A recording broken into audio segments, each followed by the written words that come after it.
You could hear her screech 3 blocks away.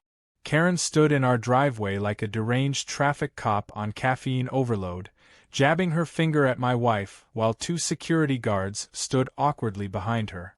My wife, calm and composed, reached into her bag and pulled out a card. Karen's rant didn't slow. She was mid-sentence, threatening to have my wife arrested for unloading boxes from our own charity van, when my wife raised her voice for the first time. "You are officially detaining a state law enforcement commissioner." Karen blinked, confused. My wife turned to the guards. "I sign your badges. I know every one of you. Call your supervisor. Now." That was the moment the world flipped. Karen's mouth dropped open. The guards froze like statues. And the crowd that had gathered at the edge of the cul-de-sac let out a collective "Oh no, she didn't." But yes, she did. And now it was our turn. It all started a week earlier when we moved into our new house, a quiet corner lot with a stunning view of the lake, flanked by ancient oak trees and the smell of jasmine in bloom. We had planned this move for months, wanting a peaceful neighborhood for our daughter to grow up in, a place close to my wife's new office, and far from the noise of downtown. On the surface, the HOA here looked standard. Brick signage, manicured lawns, and a monthly newsletter filled with cookie recipes and community barbecue invite. We didn't realize that behind the emails and flower beds lurked a dictator with a name tag that simply read Karen, President, HOA Board. Karen introduced herself the second the moving truck pulled up. She didn't smile. She didn't offer brownies. Instead, she handed us a printed copy of the HOA's bylaws, highlighted in yellow, with our names written in Sharpie at the top. Her first words were not welcome but instead, "These are the rules. And they apply to everyone." She eyed my wife's government ID badge clipped to her backpack and muttered, "Especially people who think they're above them." I laughed, assuming she was joking. She wasn't. From that moment, Karen made us her personal project. She popped up at our doorstep to remind us about trash can placement. She left sticky notes on our mailbox citing imaginary code violations. One evening, we caught her measuring the angle of our front pathway with a level. That's not an exaggeration. A literal bubble level. And the moment that broke us came on Thursday, when my wife hosted a small event for a local veterans shelter. She'd arranged donated goods, blankets, canned food, and hygiene kits to be dropped off at our place, since she was driving them to the shelter on Saturday. As the van arrived and we began unloading, Karen appeared. At first, she stood across the street, arms folded like a parking lot gargoyle. Then she stomped over, clipboard in hand, phone already recording. She accused us of obstructing community access. She said the van had no business on residential property. She claimed we were running a commercial operation without approval. My wife calmly explained it was volunteer work for a nonprofit. Karen scoffed and barked, "You think that makes you exempt from our rules?" The guards arrived next. Karen had called an HOA security. Not police, mind you, just 2 very uncomfortable-looking men in cheap polo shirts with the HOA's logo stitched on the chest. What happened next escalated faster than any of us expected. Karen ordered the guards to detain my wife. She actually used that word. Detain her. And I will call the police. The guards hesitated. They looked at each other, unsure. That's when my wife pulled out her ID. A dark leather case flipped open, revealing a badge none of them had ever seen up close but all recognized immediately. She looked the guards dead in the eye. "I'm the Director of State Law Enforcement Commissioning. I personally approve the badges you're wearing. If you don't call your supervisor right now, I will have you both placed under investigation by morning." I saw the blood drain from their faces. Karen laughed nervously, thinking it was a bluff. One of the guards stepped back, pulled out his phone, and dialed. A crowd had formed. Neighbors, dog walkers, even a teenage boy on a hoverboard had paused to watch the chaos unfold. Phones were out. Videos were rolling. Karen tried to save face. She claimed my wife was impersonating an official, that her badge wasn't real.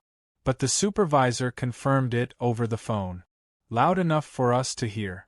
Karen, backpedaling, began yelling about how we were violating bylaws. My wife didn't respond to her anymore. She calmly repacked the last box into the van and told me, "We're done here. Let's go inside." And we did. That evening, everything changed. The video clip hit Reddit by nightfall.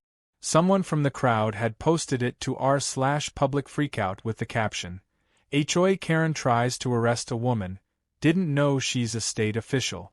It exploded. Thousands of views within hours. Karen's screech about arresting my wife was now a meme. People captioned it with things like, "When you think you're the final boss, but she's the developer, and Karen forgot who runs the server." Karen tried to do damage control, sending out a community-wide email filled with vague language about misunderstandings and ongoing investigations. She called my wife a political manipulator and accused us of staging the event for social media clout. The irony, she was the one filming. The following morning, we received a call from the sheriff's office. Not to question us, but to apologize. The sheriff himself had seen the video. He knew my wife personally. He congratulated her on handling the situation so professionally. And then he asked a very unexpected question: would she be willing to brief some of his deputies on HOA overreach and abuse of authority? That shook us. Not because of the request, but because it proved how serious the situation had become. Karen's antics were no longer just annoying, they were systemic, toxic, and now, under a microscope. My wife agreed, of course, but not before asking me if I was ready for a long week ahead. I nodded. It was just beginning. That night, we sat on the porch watching the sun dip behind the lake. My wife, who rarely ever gloated, let herself smile. "That woman really tried to arrest me," she whispered. I leaned back and said, "She picked the wrong driveway." What none of us knew then was just how deep Karen's reign of HOA tyranny went, or how many others she'd bullied into silence. But now, thanks to her own arrogance, the spotlight was on her. And my wife was just getting started. The morning after the chaos felt like the eye of a hurricane.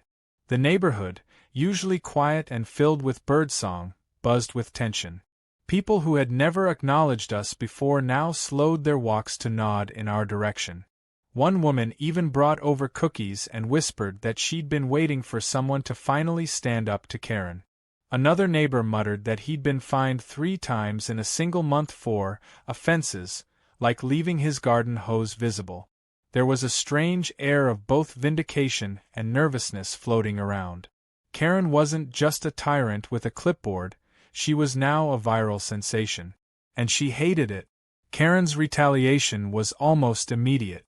She couldn't undo what had already happened with the guards and the badge, but she still had influence, and she wielded it like a toddler with scissors. She sent out an emergency HOA bulletin, printed in bold and shoved into every mailbox. It claimed a new policy would be enforced. No driveways could be used for unloading commercial or charitable items without prior approval. Of course, the rules only applied to us. We knew it, and so did the neighbors, but Karen made sure it looked official with fake citations and empty threats about code enforcement.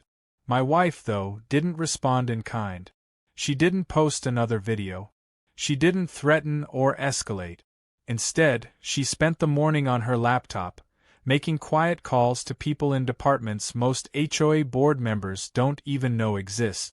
She wasn't just protecting herself anymore, she was building a case. A case not just against Karen but against the deeply flawed way this HOA had operated for years. She pulled up legal clauses, pulled documents on state HOA regulations, and even started compiling witness statements from residents who'd suffered similar treatment. By that afternoon, the sheriff called again, this time more serious. He explained that since the footage had gone viral, his department had been flooded with calls from residents in other neighborhoods asking if similar HOA overreach could be stopped. The sheriff was furious, not at us, but at the fact that people like Karen had been hiding behind faux authority for years with no one willing or able to challenge them. My wife offered to hold a briefing session for local law enforcement on the matter.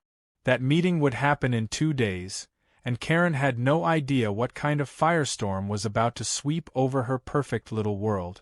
But the real surprise came later that day when one of the guards from the incident showed up at our door, alone, hat in hand, and visibly nervous. He introduced himself as Lucas.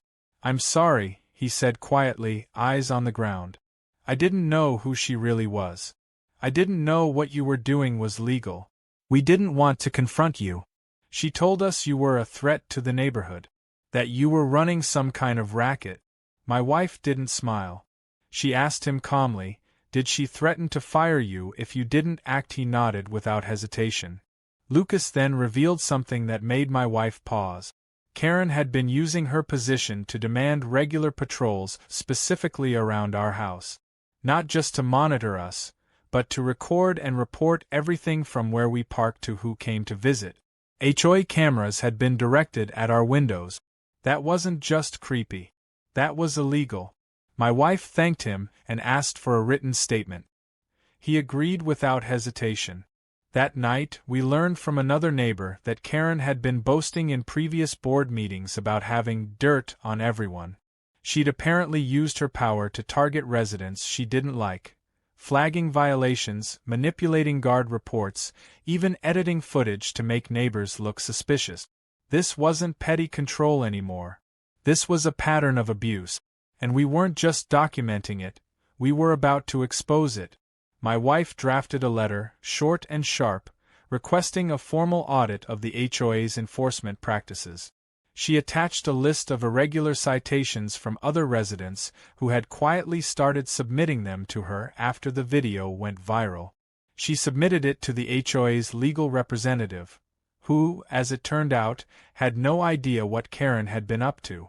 That was the first crack in Karen's porcelain mask. Within a few hours, we received a chilly email from the board's lawyer stating they were reviewing recent community complaints. But we knew what that meant. They were panicking. Karen, on the other hand, doubled down. That evening, she marched down our sidewalk with a brand new clipboard and began taking photos of our car, our mailbox, and even our porch light. She claimed it violated aesthetic standards. My wife stepped outside and said nothing. She didn't need to. Karen walked away 5 minutes later looking furious that she hadn't triggered a reaction. She was slipping. Her control wasn't working anymore. But she still had her supporters. A small clique of Karen disciples, including a man named Doug who fancied himself the enforcement officer of the HOA, came knocking the next day. Doug, bald, red-faced, and armed with a stack of papers, claimed he was performing a compliance inspection. My wife raised one eyebrow and said, "Unless you're from the State Compliance Bureau, you have no right to be on this property."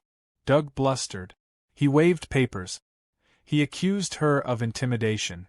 My wife simply asked, "Would you like me to call the sheriff's office and let them know someone's impersonating a compliance officer?" The papers disappeared fast. So did Doug. The following morning, a car parked across from our home. Inside was a man with binoculars.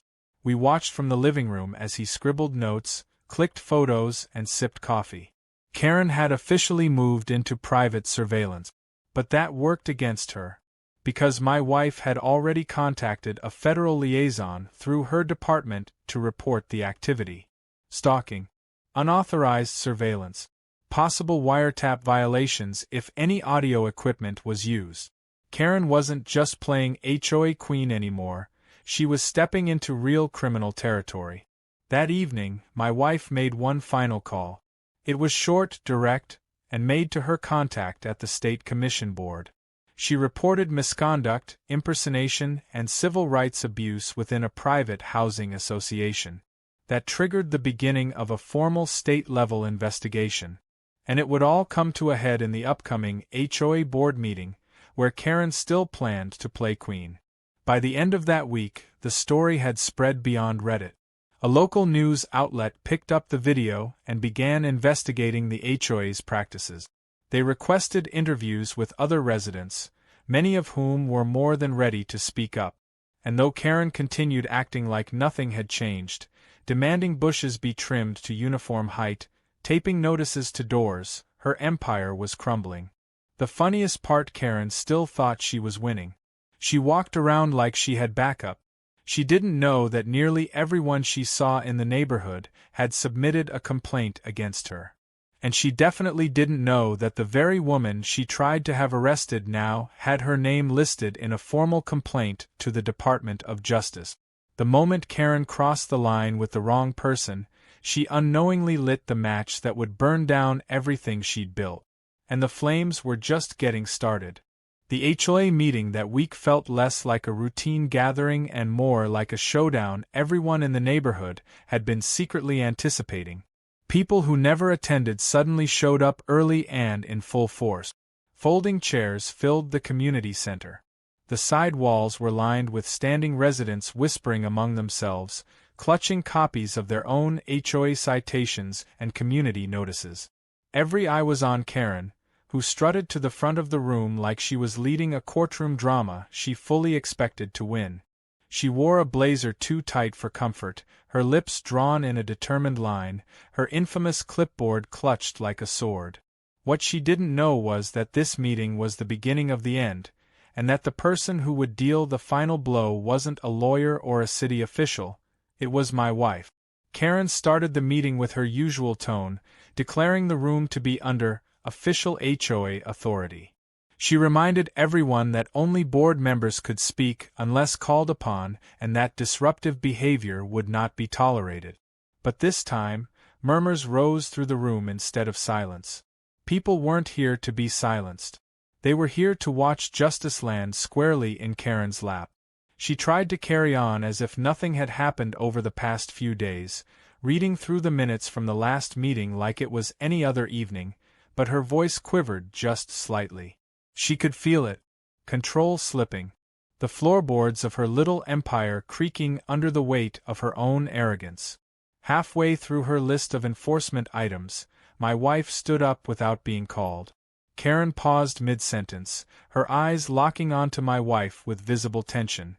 "You weren't recognized," Karen said sharply, pointing at the floor like she was teaching kindergarten. My wife responded evenly, "I don't need to be recognized to address civil misconduct. I am here as both a resident and a state official." She pulled a manila folder from her bag and walked calmly to the center of the room. Every head turned. Every phone came out to record. Inside the folder was a summary of the formal complaint filed with the state. My wife held it up and spoke clearly, outlining how Karen's misuse of HOA security, her attempts at impersonating legal authority, and her illegal surveillance had triggered a state investigation. Then she did something Karen hadn't expected. She turned to the audience and asked for hands. "If you've been fined for subjective or vague reasons without proper documentation, please raise your hand." Half the room did. "If you've been filmed or had your visitors questioned by HOA guards, raise your hand." More went up. Karen's face drained of color. Then came the twist none of us saw coming. One of the HOA guards, Lucas, stepped forward and addressed the room. He read a statement admitting that he'd been instructed to monitor certain homes more than others, that Karen had personally directed him to log when my wife left the house, who she spoke to, and even what she wore. There were audible gasps. Karen interrupted him, yelling that he was lying, that this was a setup. But Lucas had screenshot, text messages, time-stamped logs from the HOA's internal platform. My wife passed them to the HOA's legal counsel, who sat frozen with wide eyes. It was the kind of proof you couldn't spin, couldn't gaslight away. Karen tried to fight back. She stood and delivered a monologue about how she was just trying to keep the community safe, how she took her responsibilities seriously, how ungrateful everyone had been. She even claimed she was being targeted for being a woman in leadership, trying desperately to turn the tables. But the crowd wasn't buying it. The murmurs turned into audible outrage. A man in the back yelled, "You fined me for my wind chimes." Another woman stood up and said, "You told my disabled mother she had to move her wheelchair ramp." Karen's attempts to regain control were flailing in all directions. Then came the final blow. A representative from the city planning office had been invited by my wife days earlier and now quietly stood up from the corner of the room. He confirmed that an external audit of the HOA's bylaws and enforcement actions had officially begun. He also announced that Karen's authority was being suspended pending the result. The room erupted. Karen stood still, silent for the first time in the entire meeting. Her hands trembled slightly as she lowered her clipboard. With the meeting adjourned, people spilled out of the community center like survivors of a long war finally catching a breath. Neighbors approached my wife one by one, thanking her, shaking her hand, some even hugging her. It was more than gratitude, it was relief. 4 years, Karen had turned the HOA into her personal kingdom. Fines, threats, and intimidation had ruled their lives. Now they finally had a champion who fought back, and won. Later that evening, our doorbell rang. It was Doug, the self-proclaimed HOA enforcer who had once tried to inspect our porch light. He looked like a balloon with the air sucked out. Red-eyed, shoulders hunched, voice barely above a whisper, he apologized. Said he had never wanted to be involved but felt pressured by Karen. Claimed he was just following instructions. My wife didn't excuse his behavior, but she thanked him for coming clean. She handed him a document outlining the consequences of impersonating enforcement officers on private property and suggested he reconsider ever doing it again. The next day, something strange happened. Karen disappeared. Her car was gone, her house lights off, her email bouncing back automated replies. Rumors swirled. Some said she'd gone to stay with her sister. Others claimed she'd retained a lawyer.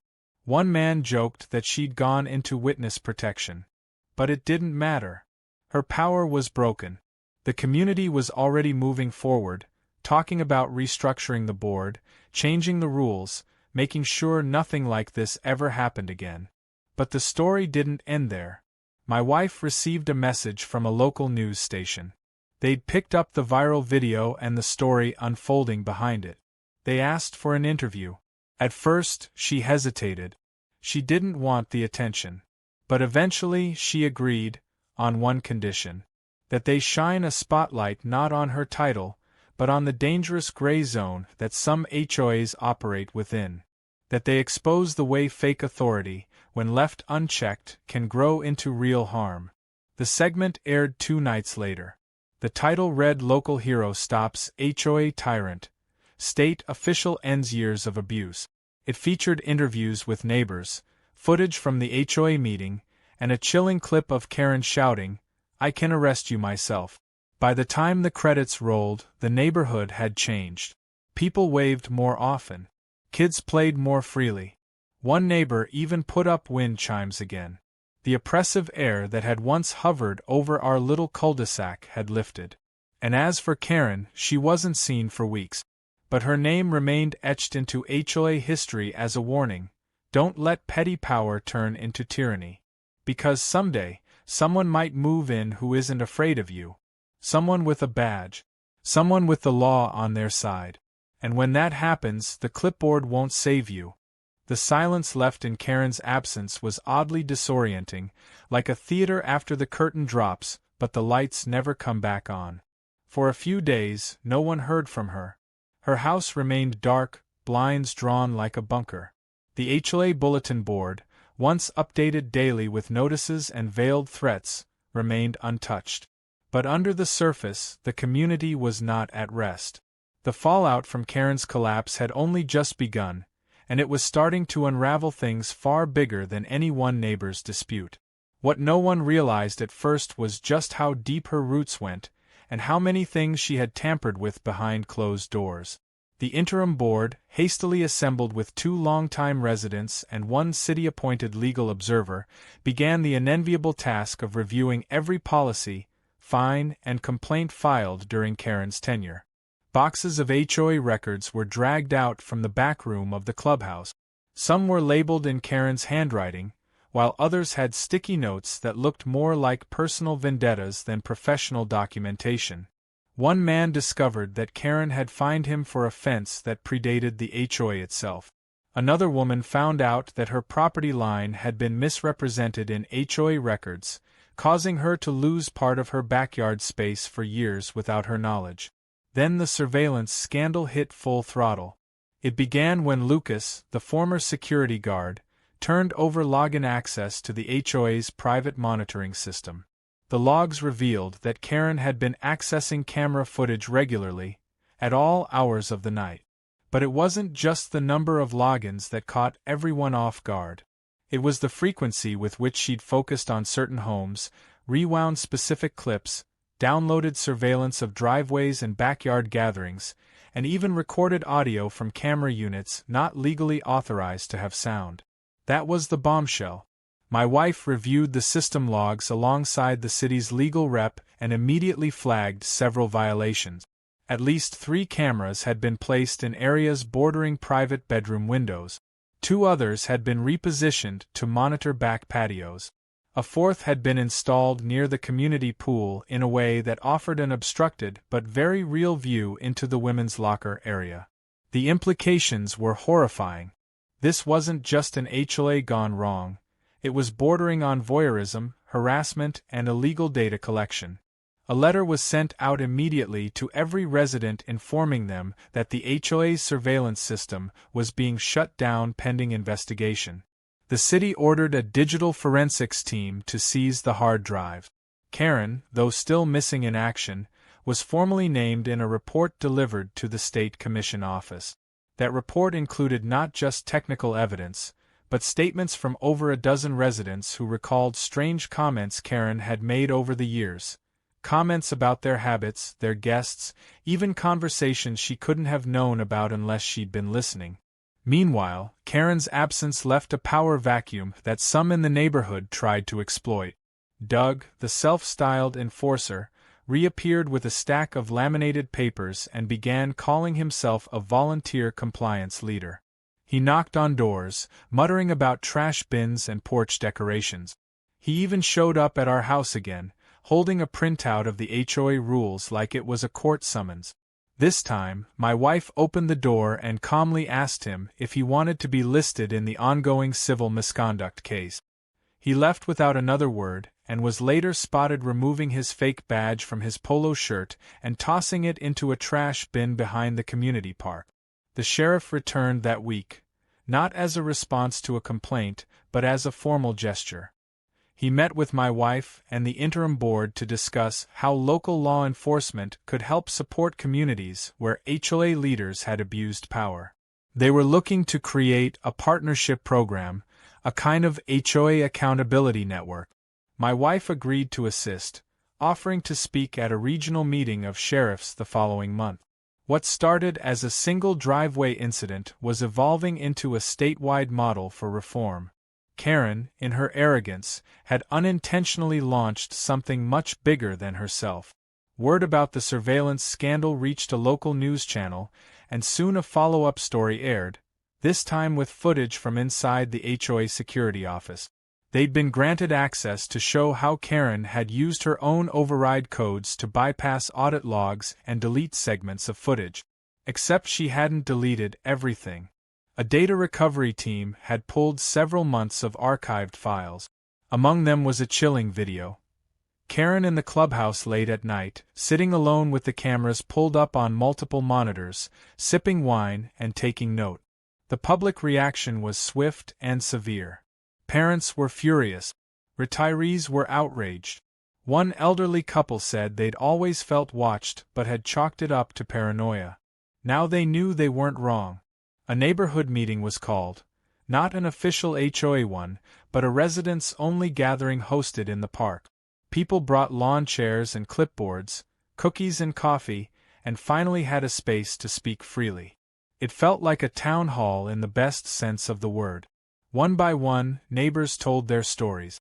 A teenage girl admitted that Karen had once pulled her aside and asked why she always left the house at 9 p.m. Another man revealed that Karen had called animal control on him 6 times in 3 months, even though he only owned 1 cat.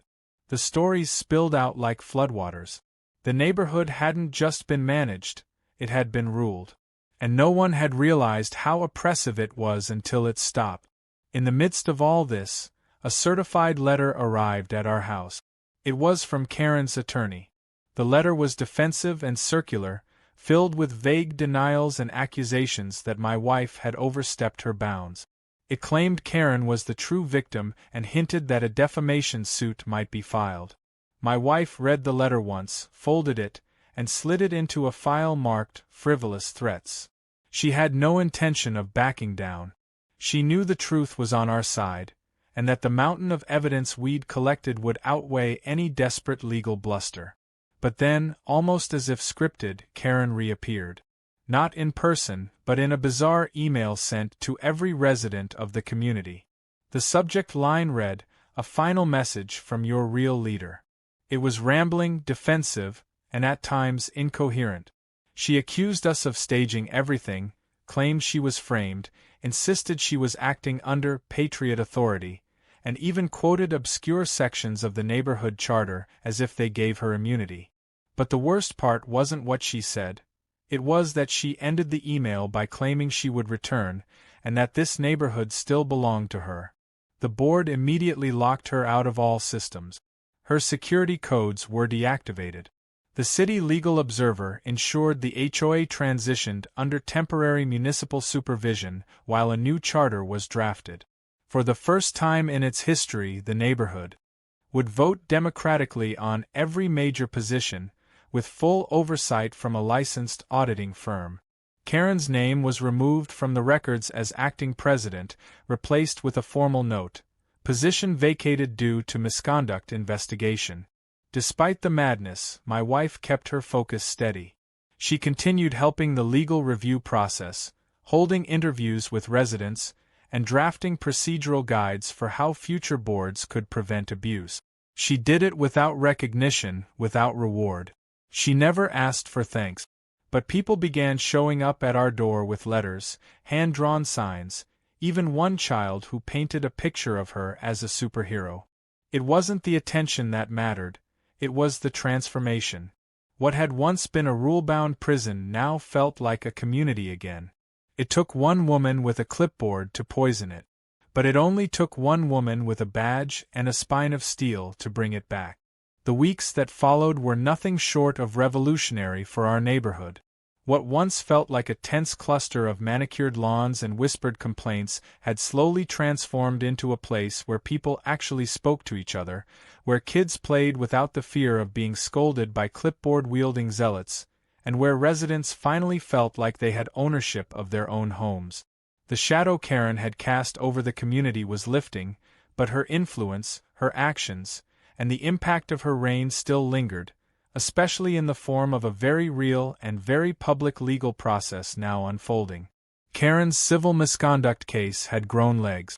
After the surveillance scandal came to light and residents submitted dozens of formal complaints, the state attorney general's office opened a file. Not just a cursory glance, but a full-blown investigation into privacy violations, civil rights infringements, impersonation of law enforcement, and misuse of HOA authority. My wife, having initiated the original inquiry, was asked to provide official testimony, not as a victim, but as a state-level commissioning officer and a subject matter expert on legal boundaries in civilian enforcement.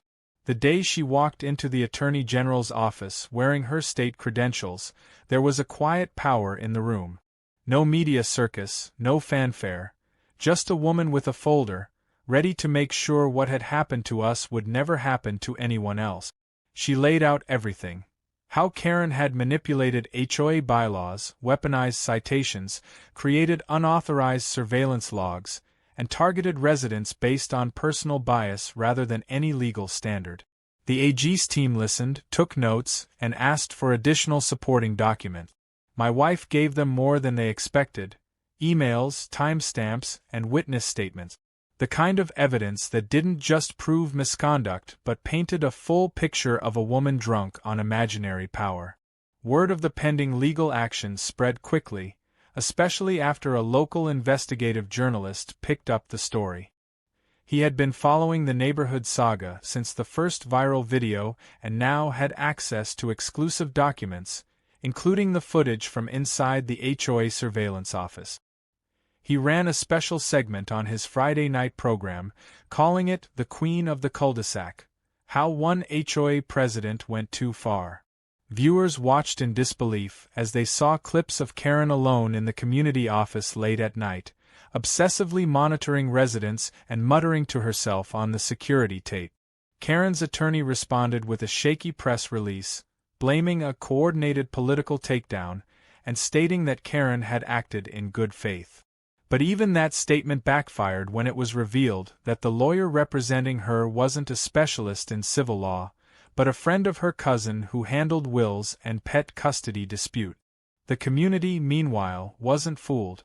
They'd seen too much, heard too much, and lived too long under Karen's rule to believe any of the noise. By then, the interim HOA board had completed a massive restructuring. With my wife's guidance, they rewrote the entire charter with provisions for external audits, transparency mandates, and a cap on the length of time any one person could serve on the board. No more lifetime appointments. No more unchecked power. Every rule Karen had twisted to suit her desires was examined, challenged, and rewritten. Residents would now vote on all decisions over a certain dollar amount, and any changes to security or surveillance required not just approval, but a 2/3 majority and a sign-off from city regulators. Then came the election. For the first time in the community's history, the board positions were fully democratic. People campaigned, not with threats or fines, but with community plans, promises of fair leadership, and actual transparency. My wife was nominated by dozens of residents to serve as HOA president, but she declined. Her role was never about leading the HOA. It was about tearing down the rot and building something better. She endorsed a retired school principal named Marta, a woman known for her fairness, clarity, and compassion. Marta won in a landslide. On the day of the official transition, Marta invited my wife to stand beside her as the new board was sworn in. She accepted, not because she wanted attention, but because it sent a message. The days of fear and silent resentment were over. The moment Marta took the oath, there was actual cheering. Neighbors clapped, kids waved little homemade signs, and someone even brought a cake that said, "Freedom at last." It was cheesy, it was over the top, and it was perfect. But the final chapter in Karen's saga wasn't over just yet. One morning, weeks after the new board had taken control, a thick envelope arrived by certified mail. It was addressed to my wife. Inside was a printed letter, no handwriting, no signature, just a typed confession. Karen admitted to overstepping her role. She didn't apologize directly, but she acknowledged that she had lost perspective and allowed personal frustrations to guide her decisions. Enclosed with the letter was her official resignation from the HOA, notarized and time-stamped. She had relinquished all remaining authority, even the symbolic ones. She was gone for good. That same afternoon, we received another letter, this one from the state. Karen had been found in violation of multiple civil codes. While no jail time was pursued, she had been ordered to pay restitution to the HOA in the form of a hefty fine, part of which would be used to install a community safety system designed in consultation with legal advisors. She was also banned from holding any leadership position in any registered HOA within the state for a minimum of 10 years. That restriction would be visible in her property record if she ever tried to join another community board again. There was no victory dance in our household. My wife didn't gloat, didn't toast to Karen's downfall.